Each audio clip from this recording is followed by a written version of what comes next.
Hello guys, welcome to my YouTube channel, and we are going to continue with the Python series here. Okay, so in the last lecture you can say that we did up till factorial. So in this class we will be starting with the Python code, that is this. Okay, so let's get started. So we are going to solve this simple code here, like we are going to print the table of 2, okay, or whatever number you are saying, that we are going to print in a proper format, that is 2 into 1 is equal to 2, that. Okay, so let it run. Okay, so here you can see 2 into 1 is 2, 4, 6, 8, 10, 12 up to 20. Okay, so simple code, just we need to write for make use of for loop for I in range 1 to 11, because last digit it doesn't consider. Okay, and then print x is nothing but this number, that is 2 every time, and into, right, this into, and I is nothing but 1 to 10, right, 1 to 10, then is equal to sign, and then x into I, that is 2 into 1, 2 into 2, like that. Okay, so if I replace this with 5, then it will print the table of 5. Okay, so this is how you can print any table. Okay, so you can also try with the functional statements of print, like f dot or f double quotes, like that. Okay, so try it out. Okay, so the next code is to print Fibonacci sequence. So what is Fibonacci sequence? Is basically it adds up the previous 2 digits, okay, and it continues. Okay, for example, it starts with 0, so 0, then it has nothing previous to it, so -1 it is not considering. Okay, so 1, and previous digit is 0, so 0 plus 1 is, so first digit is 0. Okay, so next digit is 1, so it starts with 0, 1, then 1 plus 0 is 1, then 1 plus 1 is 2, then 2 plus 1 is 3, like that. Okay, so it goes on continuing with like that. Okay, so simple code here. So this is using recursion here basically, so you need not worry about that here. So we will do here with this. Okay, so first we are defining a and b as 0, 1. Okay, then what we are doing is for I in range x plus 1, we are printing a, okay, and a plus ab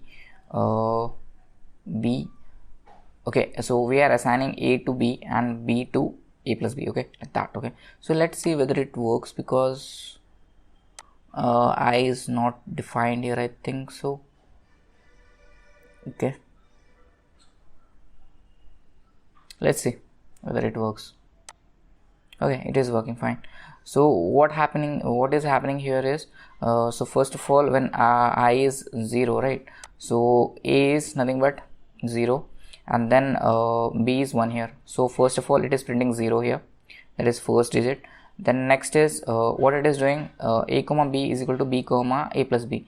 So a is equal to b, that means a is assigned 1, so in the next iteration it will print 1. Okay, and b is a plus b, so basically b is adding 0 plus 1, that is 1.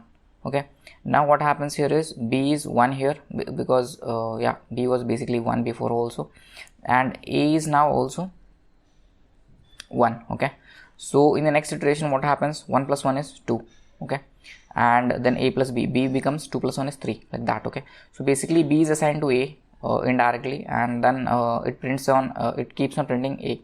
So that is how the Fibonacci sequence is done here. Okay, so here you can see 0 plus 1 is 1, 1 plus 1 is 2, 2 plus 1 is 3, 3 plus 2 is 5, 5 plus 3 is 8, like that. Okay, so just a Fibonacci sequence. If you want to do it using recursion here, what we are doing here is basically first we are defining what you can say, first we are defining x is less than or 1, we are returning x directly. That means if it is 0 or 1, we are returning 0 or 1 itself. Okay, that means we are returning x. Else return Fibonacci of x minus 1, Fibonacci of x minus 2, that means the previous 2 letters or digits you can say, that we are adding it up. Okay, and we are passing it up to the Fibonacci itself. So this is function calling itself to. Okay, that is nothing but recursion. So what is happening here is it goes on up till the first digit, that means it goes up till 0. Okay, so basically it will take it will come like 0 plus 1. Okay, like that it starts, and this is stored, okay, somewhere that we will look into, like when we are doing with recursion or some advanced coding technique. So that's why I did not want to tell you this. But yeah, this is using recursion because it keeps on calling the function itself, okay, that we do here. Okay, so basically this is helped when there is more number of digits you want to find out, like that. Basically when you are going to solve with space and time complexity, we try to use recursion and some of the concepts like DP, backtracking, greedy algorithm, like that. Okay, so those are some advanced techniques. We will get into it in the further lectures. Okay, so for now just look into this code, okay, because I don't want to confuse you people with the recursion concepts at the beginning stage. Okay, so let's comment it out. Next is Armstrong number. So what is Armstrong number basically? So it is a number whose sum of cubes is equal to number itself. For example, 153. So 1 cube is 1 plus 5 cube is 125 plus 3 cube is 27. So if you add it up, the sum comes out to be 153 itself. Okay, so that is Armstrong number. Okay, so what we are doing here is simple code here. Okay, let's try it out. Let's uncomment this so that I can explain you people. Shift. Okay, so first we are passing the number here, okay, and then we are creating a string of it. That means integer is converted into string here. Okay, then we are taking a temporary variable 0. Now what we are doing is for I in A, that means for I in A, so basically it takes 1 digit of it. Then we are converting, for example, if it is 153, it takes 1 first, then int of I, that means I is 1 into len of A, that is this 3. Okay, that is cube root. Okay, so we are cubing it up, or you can say we are raising it to 3. Okay, like that. So after that we are getting it here. Okay, so next temp gets the sum of it. Okay, and next is what happens here is if temp is equal to x, that means x is nothing but this number itself. We are returning true, else we are returning false here. So we are finding the Armstrong number in the range of 600. Okay, so if I run this code, you will get this code. Okay, so 153, okay, 370, 371, 407. Okay, like that. Okay, so I think the definition goes like if it is len of A, that means whatever the length is there of that number raised to that, it will give some. Okay, so just check it out. Okay, because I think I forgot this, but yeah, because this I got confused because this is taking len of A. Okay, so what if the length is 1000? Let's check. Okay, let's check up till 1500. Okay, that's I don't know whether it will work. Let's check it out. It is giving 407 itself. Okay, let's give 5000. Okay, because I want a 4-digit number. Okay, 1634. Okay, let's find the cube of it. So let me calculate it in my calculator here. So yeah, here. So 1 cube is 1, 6 cube is 6 6 36, into 6 is 216, right? Plus 3 is 9, 3 is 27, plus 4 is 16, 4 is 64, right? 4 is 16 into 4 is, okay, so it turns out that it's whatever the length of digit raised to that. Okay, so basically 1, okay, let's do this. Okay, let's wait, I'm doing it. Clear? So 1 raised to 4 is 1 into 6 into 6 into 6 into 6 plus 3 3 is 9, 3 is 27 into 3 plus 4 4 is 16, 4 is 64 into 4. Okay, I need to do it first. Okay, yeah, it turns out that Armstrong number is 1, which is, that is it is power of whatever the length of digit is, okay, or the number is, okay. That is how we need to find the Armstrong number, okay. So just correct it out, okay. I thought it is just the cube, so that's why I wanted to verify, okay. So it is correct. So 1 raised to 4, 6 raised to 4, 3 raised to 4 plus 4 raised to 4 turns out to be 1634, okay. So this is what I wanted to verify, okay. This is how you can calculate the Armstrong number. So what we are doing is just we are storing the sum of whatever each number raised to the length of number, okay, and then we are comparing it with original number. Simple code, don't get confused, okay. And next code is to find the sum of natural numbers here, okay. So there is directly formula here, okay. So one is basically maths formula, that is sum of natural number is n into n plus 1 upon 2, okay, that gives you sum.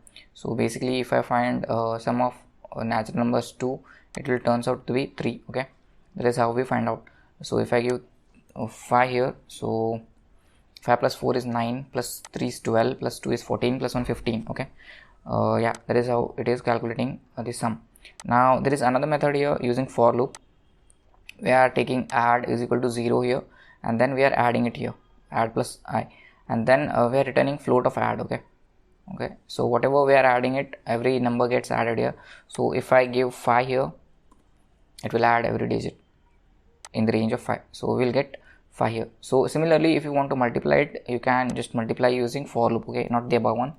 So if I multiply here, and let's make it 1, so okay, add into 1 5, okay, 1 into, okay, it is taking up to 0, okay, I need to take it with 1 1, okay, 1 2 x plus 1. Let's see whether it works. Yeah, in case of multiplication it acts as factorial, okay, so don't get confused here. So even I got confused now. So this is the thing. So if to find the sum, you can just go with the formula here, x plus 1 by 2 to find the sum of natural numbers. There are some other formulas also, you can just explore them out, okay. And to find sum of natural numbers using for loop, you can just use add is equal to 0 and this as 1, okay. So this is how you can do some of the coding questions. So we solved about natural numbers, then Armstrong number, Fibonacci series, and to form the multiplication table. So 1 2 3 4, and we need to do one more.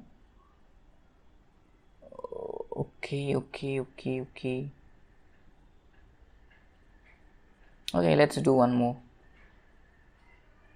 because I had to do it 5 5, okay. So this is a lambda function basically. So what it does is, so I don't want to confuse the people, to program to display the powers of 2 using anonymous function, okay. So what happens here is, so whatever number we are passing here up till the range of 10, it will display the powers, okay. So this is how it does. So 1 2 4 8 16 32 64 128 256 512. So what it is doing is 2 to the power of every number, okay. So 2 to the power of 0 is 1, 2 to the power of 1 is 1, 2 to the power of 2 is 4, like that, okay. So up till 10 it is doing, okay. So what we're doing is, so there are 3 functions here, basically map, map, reduce and filter, okay. So these 3 have different use cases. You can explore them out, or also you can check out my videos, there I have explained it, okay. So we are mapping or we are mapping this a, okay, like 2 into 2 raised to a in the range of 10, okay, and then we are converting into least. That means whatever answer we are doing, we are storing it in the least, okay. So in the final stage we are printing the least, okay. So what happens here is a is nothing but the range, okay, to the power of 0 to the power of 1, like that, okay. So this is how you do the find the power of anonymous using anonymous function, okay. So this was all about today, guys. Like hope it was a bit of slowpoke, because I was not able to explain it properly though, but hope you will understand it because you are clever enough, okay. So even if you don't understand it, just comment it out, whatever part you did not understand, I will help you clear it. Okay, so this is all about today, guys. If you learned and understood something from this video, do hit the subscribe button. Until then, take care. Bye bye.